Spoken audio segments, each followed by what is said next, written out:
Hello दोस्तों, आज अपन गए हकरकंदारी एक बाड़ी थी छोटी सी। हकरकंदा बायोड़ी थी जो ये जंगली सुअर आज आया जो पूरी हकरकंदा खो दी। आप देखो पूरी हकरकंदा ने एक एक फुट तक खोदी है, पूरी खोद जमीन में हकरकंदा एक भी नहीं रखी है। सब हकरकंदा खोद है खाएगा, एक नहीं बची है। सो सिर्फ डांक ये बचिया है, इतना डांकड़ा पूरी हकरकंदा छोटी सी इतनी बची है।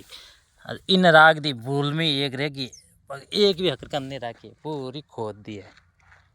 देखो जंगली सूअर बहुत नुकसान कर दिया है, बहुत ज़्यादा ही आया जो टोला टोला पूरी हकरकंद तो पूरे खेत ने खाएगा।